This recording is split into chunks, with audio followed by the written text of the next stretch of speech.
I've spent most of my life on the water, sailing, fixing boats, teaching people how to sail, and over the years I've learned some interesting things.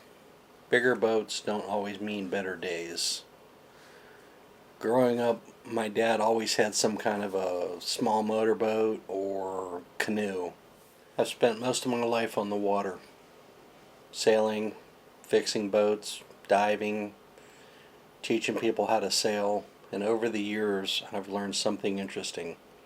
Bigger boats don't always mean better days. Growing up, we always had some kind of a boat, either small motorboats or canoes.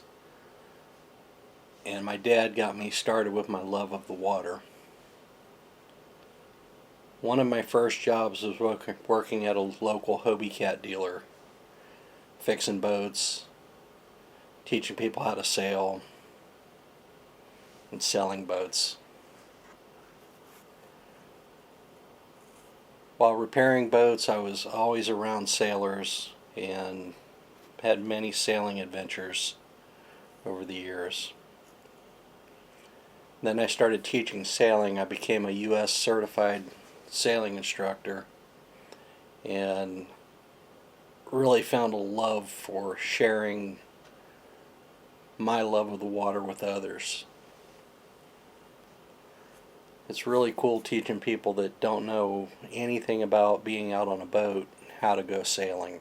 Since my background was with Hobie Cats, most people would start with a Hobie 16 and start sailing and get a love for it, and then they'd want a little faster boat, so they'd buy a Hobie 18. They'd step up a little bit. The social side of sailing is really enjoyable. Telling stories, hanging out with people, sailing other places, doing races. It's really a lot of fun. So bigger boats usually mean more work, more cost, more maintenance, more crew, that kind of thing. People fall into the trap of starting with a small boat and liking it, and thinking, oh, a bigger boat will allow me to go further, carry more people, and that kind of thing. And eventually they end up with a boat that's big, too big, and it's scheduling and the cost of everything is more on a larger boat, slip rentals, that kind of thing. If it's a boat that you can trailer, you need a bigger vehicle to tow it with, and so forth.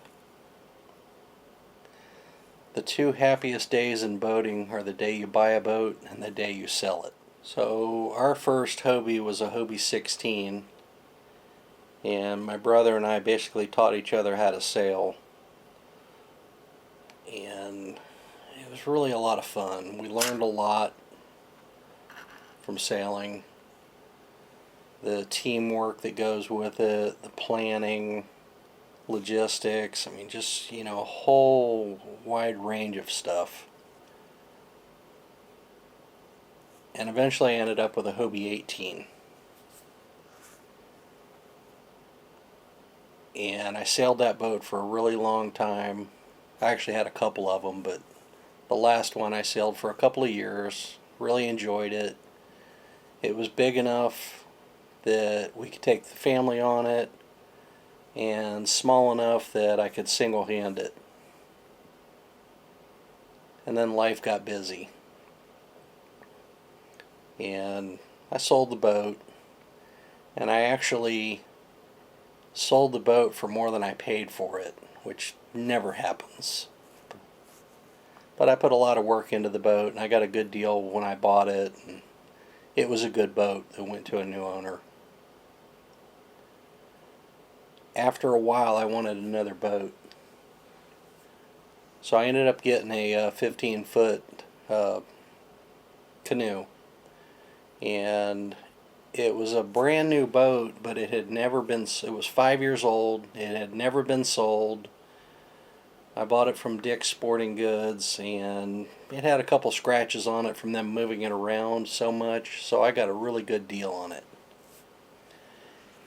And I paddled that boat all over the place. Tons of rivers in the swamp, And then I got into taking pictures again. And I started taking the camera out on the boat, and wildlife shots and landscape. Just really enjoyed it. The nice thing about the canoe is I can put it on top of my car, take it where I need to go, don't need a trailer. I store it in my backyard, so there's no boat rental fees. And it just got me a lot of places out on the water. Camping, because you've got all that room. So I can take, a fair amount of camping gear on it. And that got, my love for camping on the rivers, especially the Swanee. It's a really cool place to go.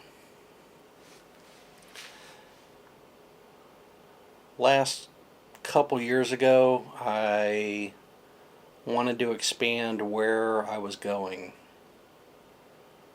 I wanted to be able to do some, camping out in the Panhandle where there's islands, and Tampa area, that kind of thing. And not comfortable taking the canoe open water like that. So I decided I would get a kayak. And I started with the Swell Scupper 16. They call it their adventure model. And it had storage inside of it. In the back it's got a open area where you can put a cooler and stuff. But it also had rod holders. So I bought a fishing pole. And started fishing. And I caught my first red drum, my redfish. And I caught some big trout, and I was hooked. So I wanted a bigger boat. So I actually went with the Hobie Pro Angler 14. I found a used one, a demo boat. And it's shorter than the Scupper, but it's wider, so it's much more stable. Doesn't go as fast through the water, but it's a lot more stable. I can stand up in it, and I can actually throw a cast net. Not very good, but I can throw the cast net without falling in. Got room for my camera and all my fishing gear, and I discovered the salt marshes. And really shallow water, and you can get up in there, nobody in there with you. It's amazing. The wildlife is really cool. The scenery is breathtaking, and it's really fun to catch fish. But even if I don't catch fish, I still have a great time out on the water.